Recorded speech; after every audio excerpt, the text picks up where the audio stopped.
Hey guys, I'm just going to do a little review on my Glock 27.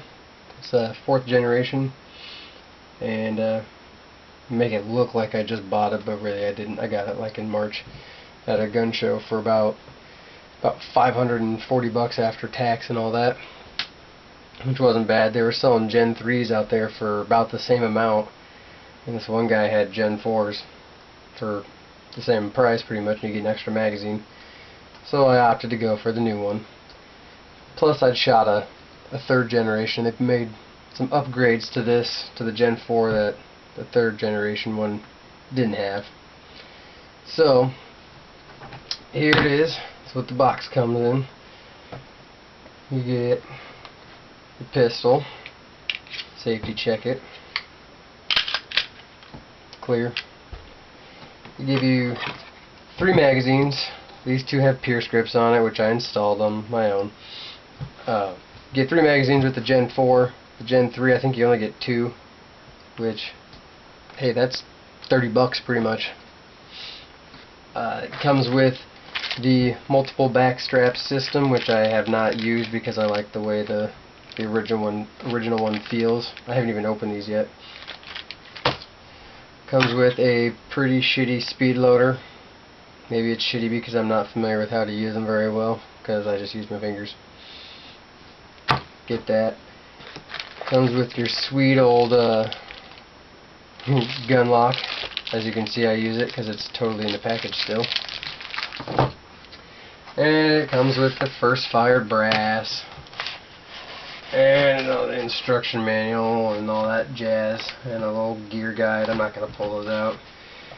It does come with a cleaning rod and a brush, which is the plastic cleaning rod, which is kind of nice. They're a little more flexible, plus they won't scuff up your gun. I use this one for cleaning my Beretta too. Comes with the plastic brush, which is nice, so you can scrub in and out so you don't scratch your bore up inside your pistol. So overall, pretty quality stuff. The bare bone essentials, but it's a Glock. It's made for performance, not for show and glam and all that hootenanny. So that's what you get with it, plus your case, obviously.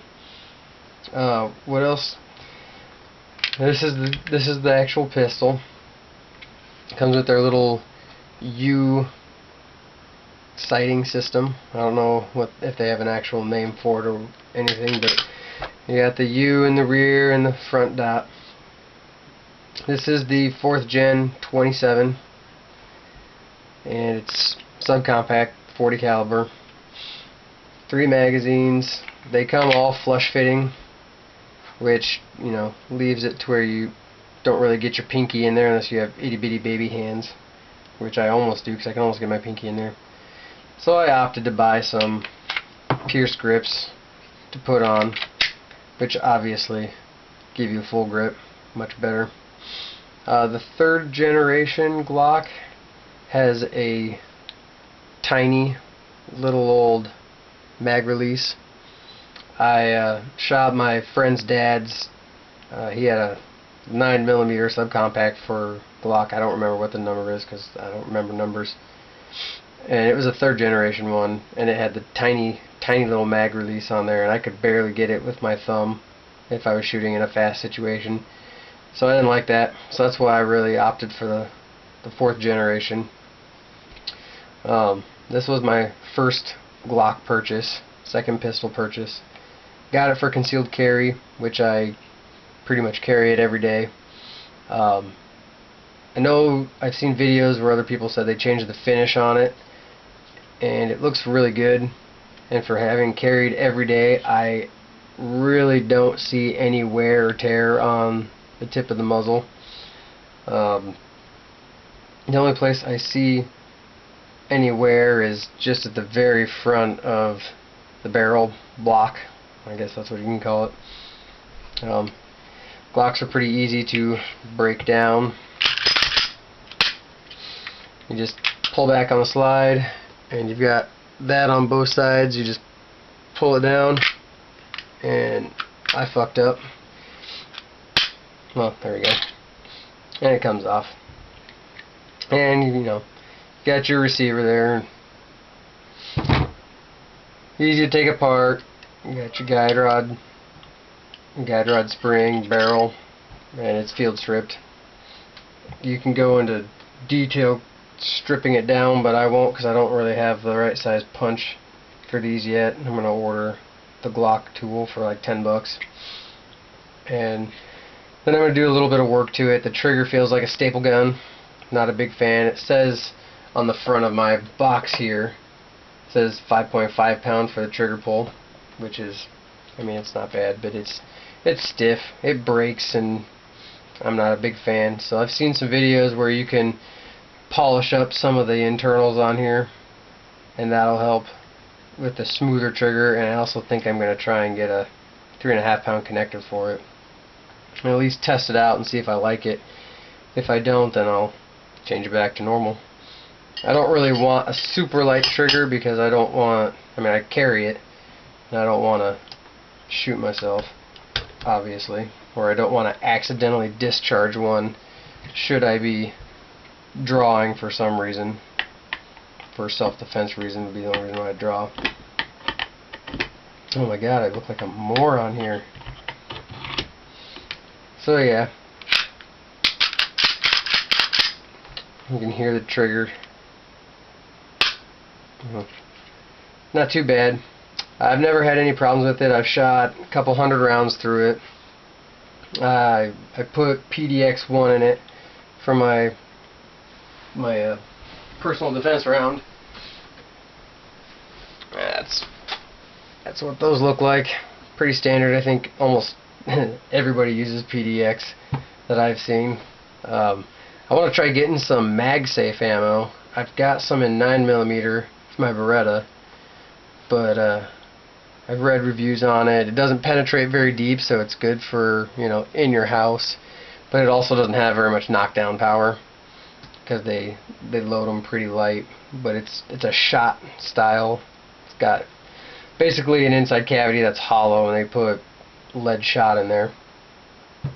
So I'd like to try some of that and actually like shoot targets with it, see if it actually cycles through. I've heard it's kind of iffy because it's low load, that it won't cycle your pistol, and I mean, this has a pretty stiff spring, so it'd be interesting to see. Maybe try and make some ballistics gel and shoot into that, but who knows.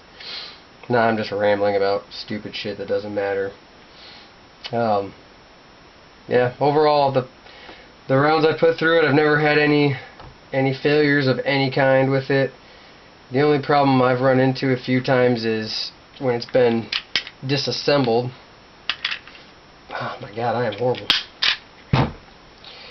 When it's been disassembled, every now and then, if you don't get your spring in here exactly right, it won't slide on.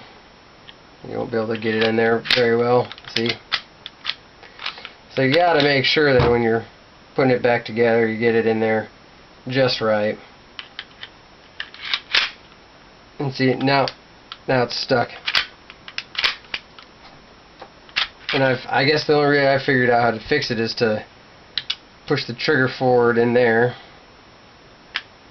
and then it usually just slides right back on with no issue. But yeah, those are the only issues I've had with it. You can dry fire these, it's safe.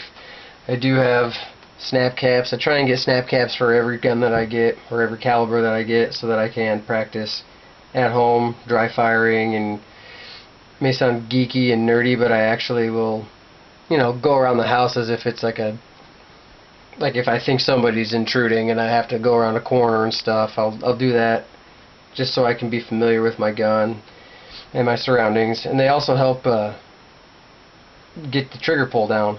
You can see, I mean, you can look in it and when you're pulling the trigger and see if you're pulling or if you're flinching. I mean, it doesn't really do much for flinching because you know there's not going to be any recoil, but yeah, it just helps. Some things to think about. Anyways, I like it. I carry it every day, except for that week I carried the Beretta, which that video is up to. I like it better than the Beretta PX4 Storm, but I kind of don't recommend it as a first time carry gun because there is no safeties on here. And let's pretend that this snap cap is a full magazine full of ammo. In the morning, I